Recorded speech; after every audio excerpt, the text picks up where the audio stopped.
Di balik rimbunnya pepohonan alas larangan, terdapat sebuah garis tak kasat mata yang memisahkan dunia manusia dengan dimensi yang jauh lebih tua dan haus akan nyawa.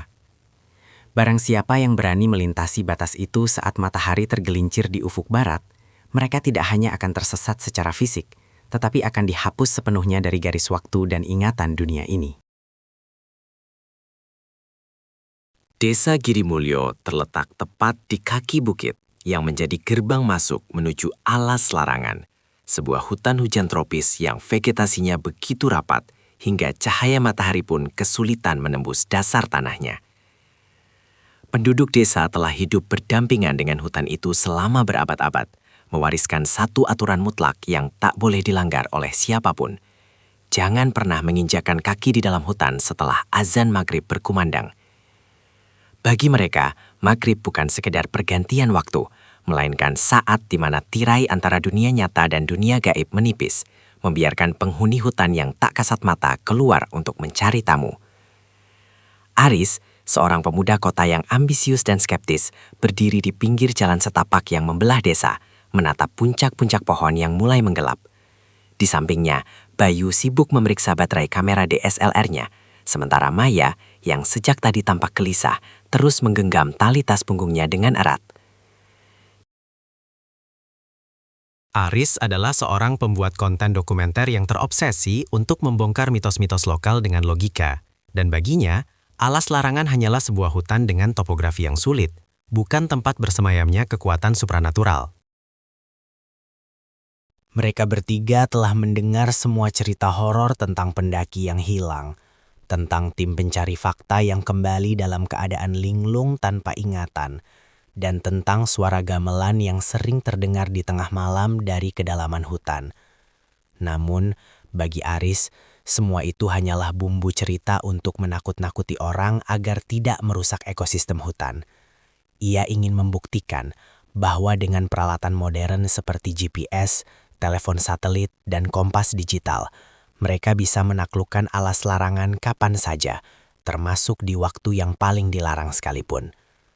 Saat jarum jam menunjukkan pukul 5 sore, langit mulai berubah warna menjadi jingga kemerahan yang pekat, memberikan kesan seolah-olah langit sedang berdarah. Angin dingin mulai berhembus dari arah hutan, membawa aroma tanah basah dan bau bunga melati yang sangat menyengat, padahal di sekitar sana tidak ada satupun pohon melati yang tumbuh.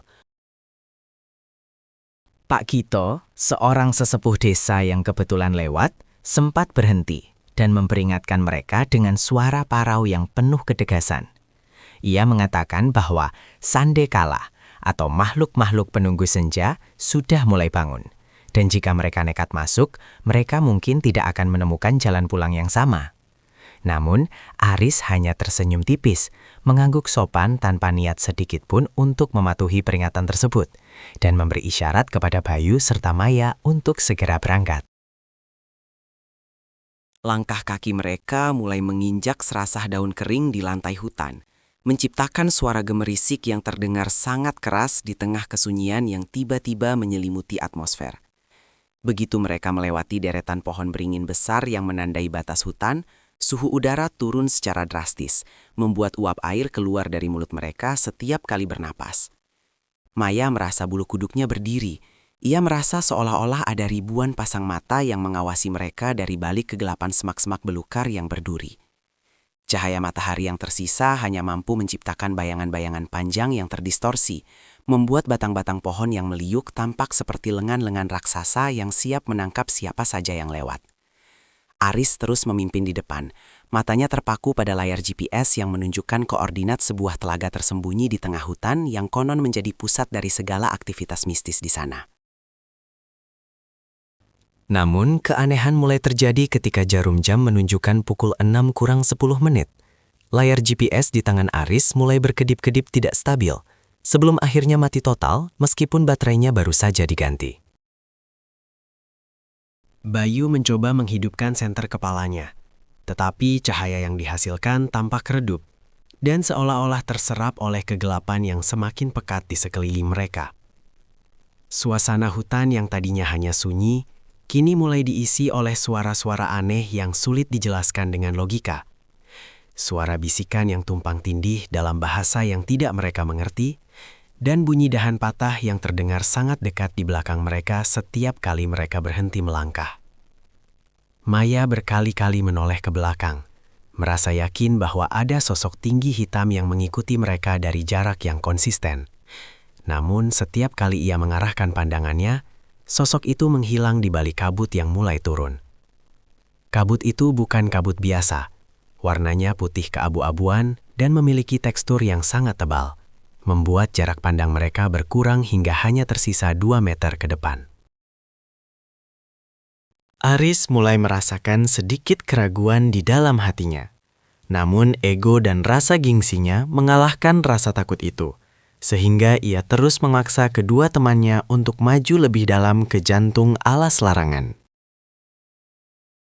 Tepat saat azan maghrib terdengar sayup-sayup dari kejauhan desa, suara itu seolah-olah terdistorsi menjadi rintihan panjang yang menyayat hati. Hutan itu tiba-tiba berubah menjadi sangat asing. Jalur setapak yang tadinya jelas, kini tertutup oleh akar-akar pohon besar yang seolah-olah baru saja tumbuh dalam hitungan detik. Bayu mencoba memeriksa kompas manualnya, namun jarum magnet di dalamnya berputar dengan liar, seolah-olah ada medan magnet yang sangat kuat yang mengelilingi mereka. Di saat itulah, mereka menyadari bahwa arah mata angin sudah tidak lagi memiliki makna di tempat ini. Keheningan yang mencekam kembali melanda, namun kali ini benar-benar tanpa suara sama sekali. Tidak ada suara serangga malam, tidak ada suara angin, bahkan suara langkah kaki mereka sendiri pun terdengar sangat redam. Dalam kegelapan total itu, Maya tiba-tiba menjerit saat ia merasakan sebuah tangan yang sangat dingin dan kasar mencengkram pergelangan kakinya dari bawah tumpukan daun busuk. Aris dan Bayu segera mengarahkan cahaya senter mereka ke bawah. Namun, mereka tidak menemukan apa-apa selain tanah yang lembab, meskipun bekas cengkeraman berwarna keunguan terlihat jelas di kulit Maya yang pucat. Ketakutan mulai merambat ke dalam sanubari mereka, menggantikan rasa penasaran yang tadi membara. Aris memutuskan untuk berbalik arah dan mencoba kembali ke desa.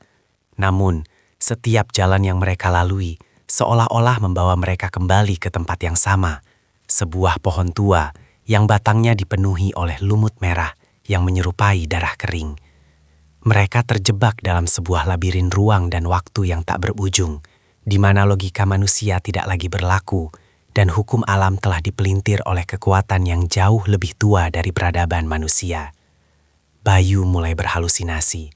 Ia melihat sosok ibunya berdiri di antara celah pohon, melambaikan tangan dengan wajah yang rata tanpa mata dan mulut, memanggil namanya dengan suara yang terdengar seperti gesekan batu. Aris mencoba menyadarkan Bayu, namun Bayu seolah-olah terhipnotis dan mulai berjalan menjauh ke arah kegelapan yang paling dalam, mengabaikan teriakan teman-temannya. Dalam hitungan detik, sosok Bayu hilang ditelan kabut. Dan meskipun Aris serta Maya mencoba mengejarnya, mereka hanya menemukan kamera DSLR milik Bayu yang tergeletak di tanah dengan layar yang pecah, menampilkan gambar-gambar yang tidak pernah Bayu ambil sebelumnya. Foto-foto Aris dan Maya dari sudut pandang yang sangat tinggi, seolah-olah diambil oleh sesuatu yang terbang di atas kepala mereka. Kini hanya tersisa Aris dan Maya yang gemetar ketakutan di bawah naungan pohon tua tersebut. Waktu seolah-olah berhenti berputar. Jam angan mereka menunjukkan pukul 18.15, namun kegelapan yang menyelimuti mereka terasa seolah-olah sudah berlangsung selama berjam-jam. Mereka mulai mencium bau busuk yang sangat menyengat, seperti bau bangkai yang sudah lama membusuk di bawah terik matahari. Dan tak lama kemudian, mereka mendengar suara tawa kecil seorang wanita yang berasal dari atas dahan pohon di mana mereka berdiri. Ketika mereka perlahan-lahan mendongak, mereka melihat seorang wanita dengan rambut panjang yang menjuntai hingga menyentuh tanah, mengenakan pakaian putih yang sudah sangat kusam dan penuh noda tanah.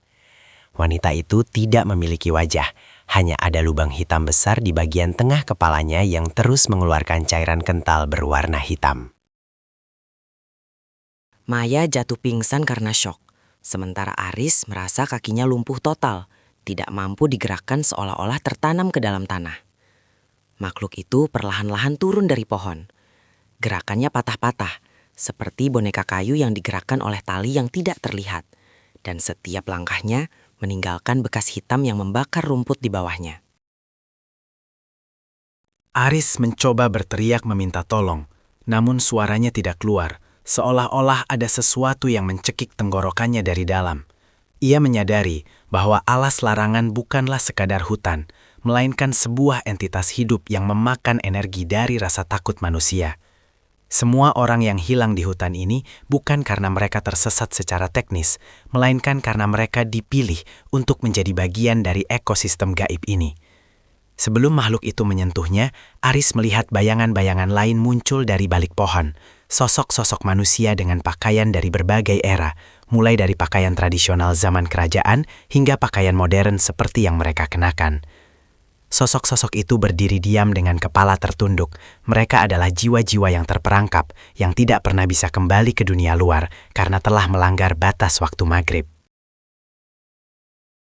Aris merasakan kesadaran dirinya mulai memudar. Memorinya tentang kehidupan di kota, tentang keluarganya, dan tentang identitasnya sendiri perlahan-lahan terhapus, digantikan oleh kekosongan yang dingin dan abadi. Keesokan paginya, matahari terbit dengan tenang di desa Girimulyo, seolah-olah tidak terjadi apa-apa di malam sebelumnya. Pak Gito berdiri di pinggir hutan, menatap ke arah jalur masuk dengan tatapan sedih yang sudah sangat sering ia tunjukkan selama puluhan tahun, menjadi saksi bisu hilangnya banyak nyawa. Ia menemukan tas punggung Aris dan kamera Bayu tergeletak tepat di perbatasan hutan. Namun tidak ada jejak kaki, tidak ada tanda-tanda perjuangan, dan tidak ada suara sedikit pun dari dalam alas larangan.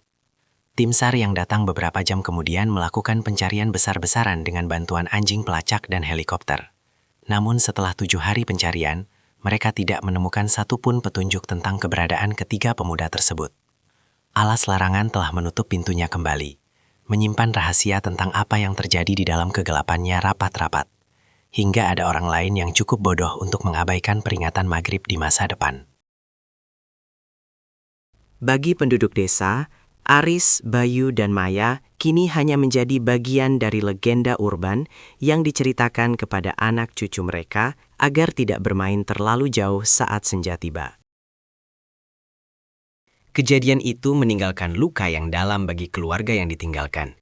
Namun bagi hutan itu sendiri, mereka hanyalah tambahan kecil ke dalam koleksi jiwa yang tak berujung. Di tengah hutan, di dekat telaga yang tidak pernah ditemukan oleh manusia, terdapat 3 batang pohon baru yang tumbuh dengan bentuk yang sangat aneh, menyerupai siluet manusia yang sedang meringkuk ketakutan. Akar-akar pohon itu merambat jauh ke dalam tanah, menyerap sisa-sisa kehidupan yang pernah ada, memastikan bahwa mereka tidak akan pernah benar-benar mati, tetapi juga tidak akan pernah benar-benar hidup.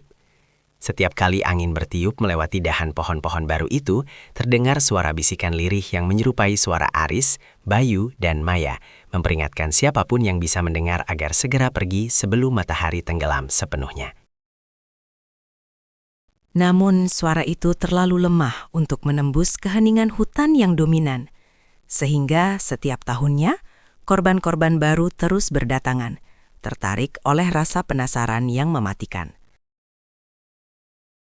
Alas larangan tetap berdiri kokoh, sebuah monumen bagi kesombongan manusia yang merasa bisa menguasai alam semesta hanya dengan teknologi. Hutan itu adalah pengingat bahwa ada tempat-tempat di dunia ini yang memang tidak diciptakan untuk manusia, di mana aturan-aturan kuno harus dihormati demi keselamatan jiwa. Kegelapan maghrib di alas larangan bukan sekedar absennya cahaya, melainkan kehadiran sesuatu yang sangat nyata, sesuatu yang telah ada jauh sebelum manusia pertama berjalan di muka bumi. Dan bagi mereka yang sudah pernah masuk dan tidak pernah kembali, mereka tahu bahwa satu-satunya cara untuk selamat dari alas larangan adalah dengan tidak pernah memasukinya sama sekali.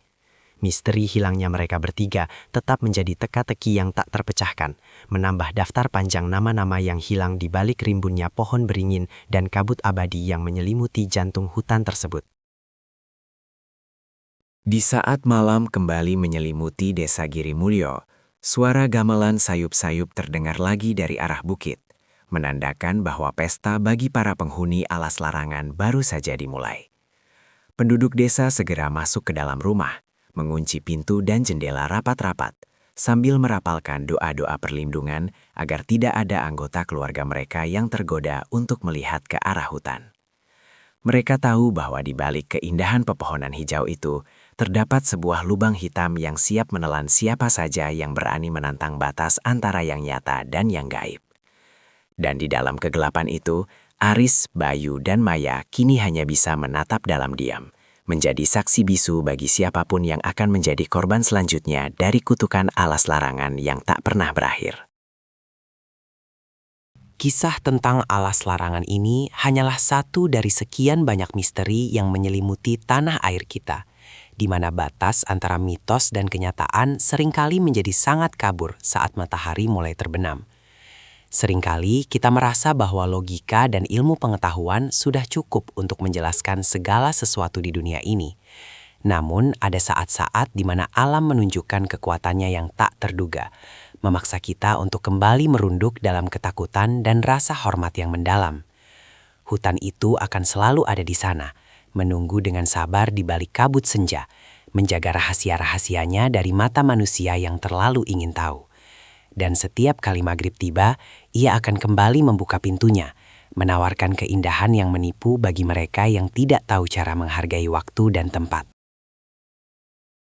Bagi mereka yang pernah mendengar suara bisikan di tengah hutan saat senja, atau bagi mereka yang merasa diikuti oleh sesuatu yang tak terlihat saat berjalan di bawah rimbutnya pepohonan, alas larangan adalah sebuah kenyataan pahit yang harus dihadapi.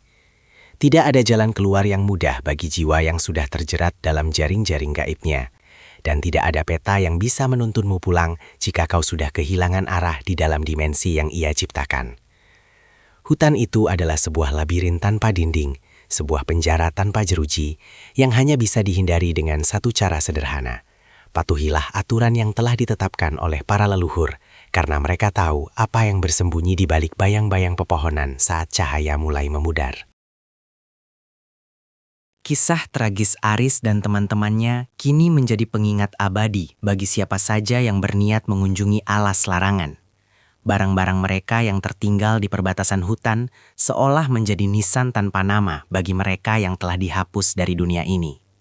Setiap kali ada pendaki atau petualang baru yang datang ke desa dengan ambisi yang sama, penduduk desa hanya akan menunjuk ke arah tas punggung yang sudah berlumut itu sebagai peringatan terakhir. Karena di alas larangan, waktu bukan lagi sebuah garis lurus, melainkan sebuah lingkaran setan yang akan memerangkapmu selamanya jika kau berani melangkah masuk setelah maghrib tiba.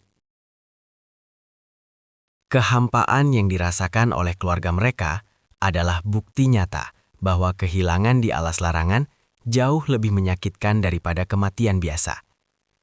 Tidak ada jasad yang bisa dikuburkan, tidak ada kepastian yang bisa dijadikan pegangan. Hanya ada kekosongan dan pertanyaan yang tidak akan pernah terjawab sampai akhir zaman.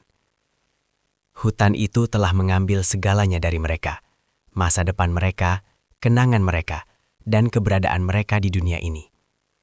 Dan di setiap hembusan angin yang dingin, di setiap suara dahan yang berderit, alas larangan seolah berbisik dengan nada kemenangan, merayakan keberhasilannya dalam menjaga wilayahnya tetap suci dari campur tangan manusia yang tidak tahu diri.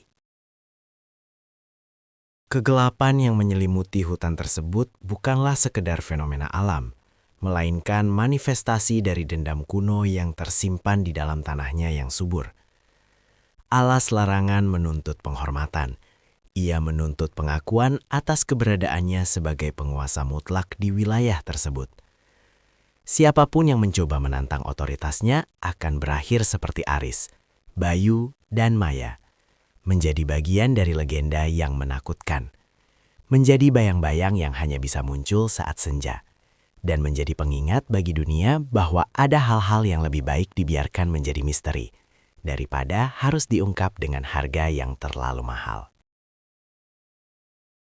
Kini setiap kali matahari mulai tenggelam di ufuk barat dan warna langit berubah menjadi merah darah, orang-orang di desa Girimulyo akan saling berbisik, mengingatkan satu sama lain tentang 3 pemuda yang pernah mencoba menantang alas larangan.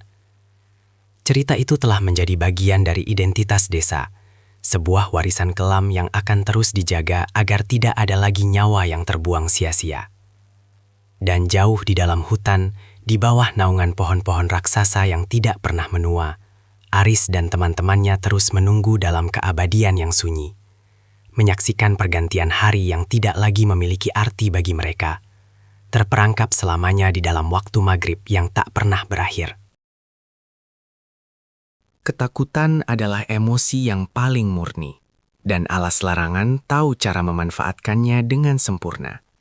Ia tidak perlu mengejarmu, ia hanya perlu menunggumu melakukan satu kesalahan kecil, satu langkah yang salah di waktu yang salah, dan kau akan menjadi miliknya selamanya.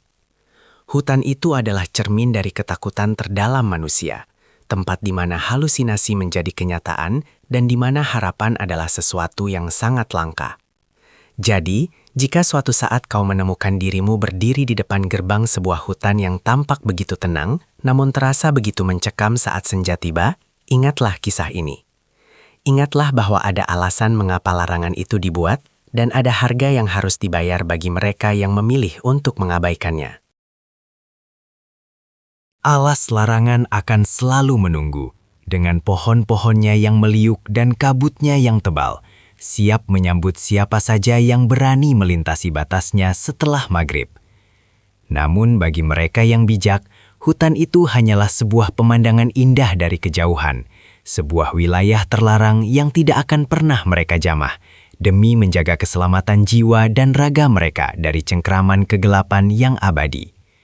Karena pada akhirnya, manusia hanyalah tamu sementara di dunia ini, sementara Alas Larangan adalah penghuni tetap yang akan terus berdiri hingga akhir waktu, menjaga rahasia-rahasianya tetap tersembunyi di balik tirai maghrib yang mistis dan mematikan. Apakah di sekitar tempat tinggalmu terdapat hutan atau wilayah yang memiliki larangan serupa, di mana logika manusia harus tunduk pada aturan gaib yang tak tertulis? Ceritakan pengalaman mistismu di kolom komentar, dan beritahu kami dari kota mana kamu menyaksikan kisah ini, agar kita tahu seberapa jauh jangkauan misteri ini menyebar.